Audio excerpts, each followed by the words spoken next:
पागल नगर एक गरीब गांव था। लगभग पूरा गांव ही गरीब था, जो हर शाम रास्ते पर बैठकर भीख मांगते थे। मगर उन सबकी नजर कब्रिस्तान के सोने पर थी। वहीं पास में एक कब्रिस्तान था जो पूरे सोने से चमकता था। वहां जमीन पर हरी घास से ज्यादा सोना भरा हुआ था। मगर किसी की हिम्मत नहीं थी उन पैसों को छूने की, क्योंकि उन सिक्कों का रखवाला डॉक्टर सुनीला था। डॉक्टर सुनीला एक पागल डॉक्टर था जो इसी कब्रिस्तान में रहता था। मगर एक दिन वह अपनी लैब में अपनी मरी हुई बहन को जिंदा करने की कोशिश कर रहा था, लेकिन उससे एक गलती हो गई, जिससे उसका शरीर सोने जैसा हो गया और कब्रिस्तान में हर जगह सोना फैल गया। तब से वह उन सिक्कों की रखवाली करता है। मगर उसे चोर बिल्कुल पसंद नहीं थे, इसीलिए अगर कोई पैसे चुराने आता तो डॉक्टर सुनीला उसे जिंदा वापस जाने नहीं देता। इसी वजह से लोग कब्रिस्तान में नहीं जाते थे। मगर उसी गांव में एक लड़का रहता था, कृष्णा। उसका बस एक ही सपना था, अपनी बहन को डॉक्टर बनाना। कृष्णा की एक बहुत खूबसूरत सी बहन थी, दुर्विका। दुर्विका जितनी देखने में अच्छी थी, उतनी ही बहादुर भी थी। गांव का कोई लड़का उससे पंगा नहीं लेता था। मगर गांव में एक बदमाश आदमी भी था, शेरा बदमाश। उसकी नजर दुर्विका पर थी। एक सुबह कृष्णा खेतों में काम कर रहा था और दुर्विका घर में अकेली थी। तभी शेरा बदमाश उसके घर आया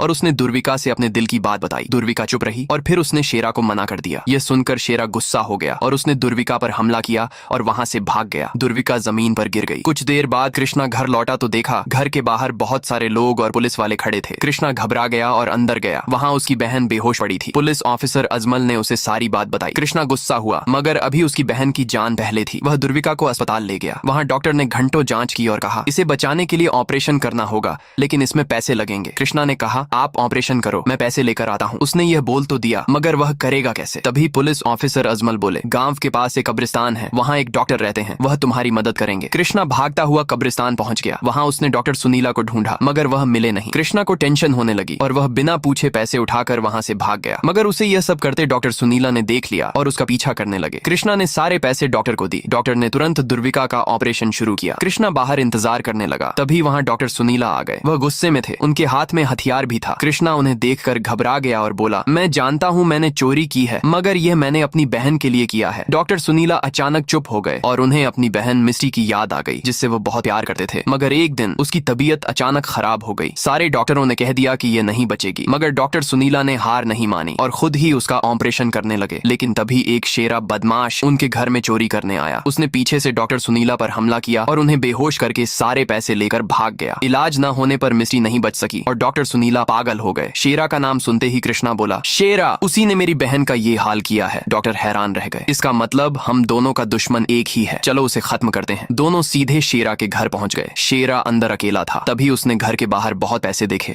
वह बाहर निकला, लेकिन कृष्णा और डॉक्टर सुनीला उसका इंतजार कर रहे थे। उन्हें देखकर वह बोला, मुझे माफ कर दो। लेकिन दोनों ने अपनी बहनों को याद किया और उस बदमाश को खत्म कर दिया।